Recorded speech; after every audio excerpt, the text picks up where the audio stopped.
Hi guys! Welcome back again to my YouTube channel. So for today's video is meron pa akong i-share ng mga paninda this coming Christmas. I'm sure ako na pwede nyo din idagdag ito sa inyong mga tindahan. So uunahin na natin dito sa ayan, mga gift bag. Meron akong supplier sa ganito guys. Ayan, kanina ko lang to binili. Sa kanya, kinuha ko lang to ng 3 pesos guys. Ayan. So, pwede na natin siya ibenta ng 5 pesos. So, kasya dito yung mga relo, yung mga hair clip, yung mga perfume na maliliit. Ayan. Kasyang-kasya dito. Kung candy, pwede din dito. Next is, ito yung pa-square natin na mga gift bag. Ito is mura lang sa kanya. Kinuha ko lang to sa halagang 5 pesos guys. Ayan. Bumili ako ng 10. So, dito sa maliit, bumili ako ng 20 pieces. And bumili din ako ng ganitong size. Ito naman, sa ganitong size, ayan, 7 pesos yung benta niya sa akin. And ibebenta ko siya dito ng 10 to 12 pesos each pa din. So, iba't iba yung presyo natin guys ha, kasi nakadepende naman yan sa mga supplier niyo.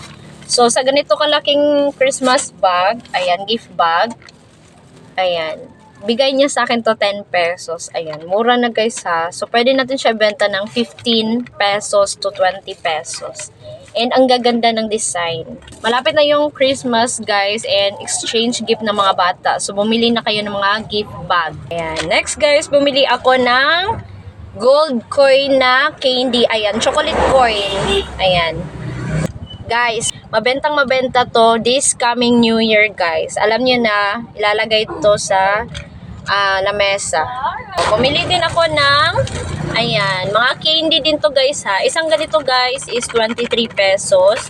And binibenta ko siya ng 4 pieces for 5 pesos kasi meron itong laman na 24 pieces. Bumili din ako ng gummy bear. Ayan, isang ganito guys. Ayan, tinitimbang na nila to. Ito is nagkakahalaga ng 100 pesos.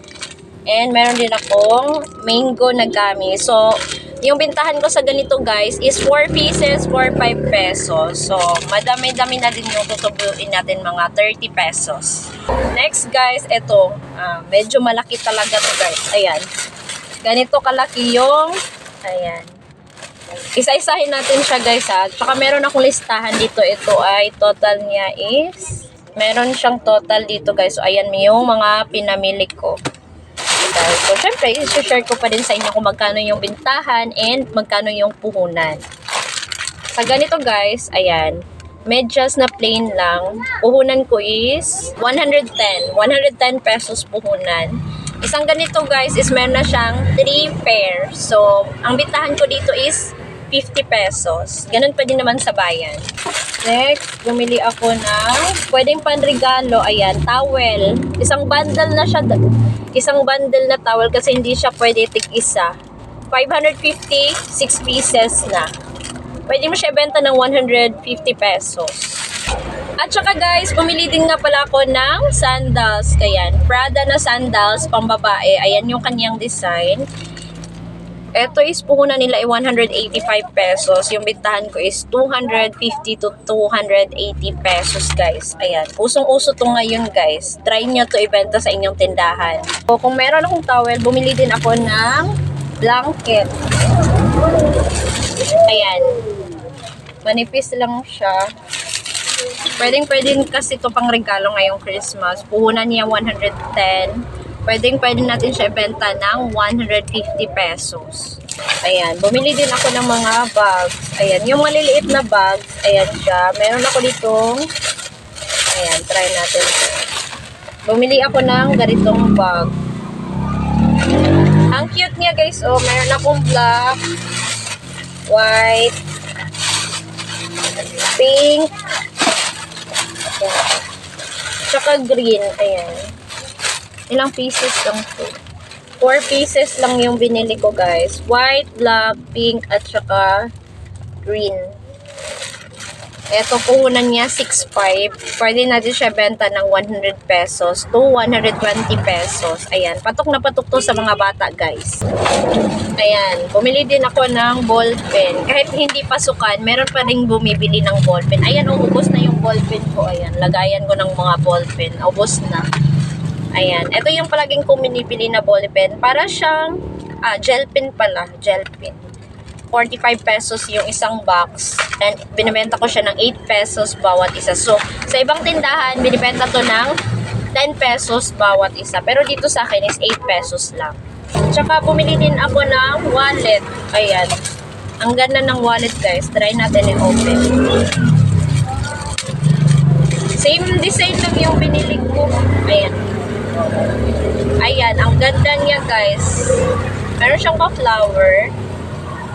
Ito is mura lang sa kanila guys ha. Mura lang to sa kanila, 80 pesos. So ayan, naputol yung video natin guys kasi nga merong bumili. Ayan, naputol yung video natin guys. Ayan, sa wallet na to guys. Ayan. 80 pesos yung puhunan sa ganitong wallet guys. Ang ganda na niyan. So pwede mo siya ibenta ng 150 pesos. Ayan. Doon pa rin sa kanila is 150 yung retail, wholesale 80 pesos. So, di ba malaki yung tutubuin natin sa ganitong wallet. Eto, bumili lang ako ng isang piggy bank na ganito kalaki, 18 pesos. Ayan, bentahan ko dito guys, 35 pesos. Ayan, nagandahan kasi ako sa kulay niya. Bumili din ako ng tatlong maliit. Bumili ako ng tatlong maliit na piggy bank. Ayan, maliit siya. Ang cute ng piggy bank na to. Tatlong peraso siya, 35 pesos. Pwede natin siya ibenta ng 20 pesos isa. Eto guys, nakabili din nga pala ako ng mga ampaw. Ayan. Ayan. Yung mga ampaw na pwedeng lagayan ng pera. So, yung nabayaran ko lahat, 68 pesos.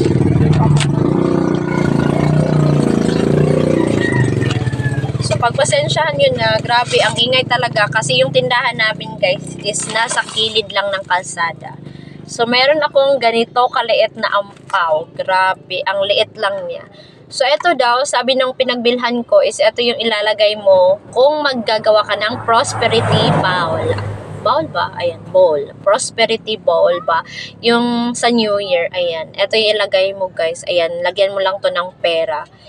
Ito is nakalimutan ko kung magkano yung laman nito. Siguro na siya sa 20 pieces.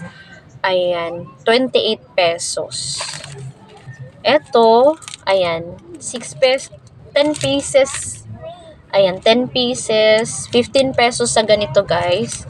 Sa ganitong design, medyo maganda to ha. Ayan, 25 pesos.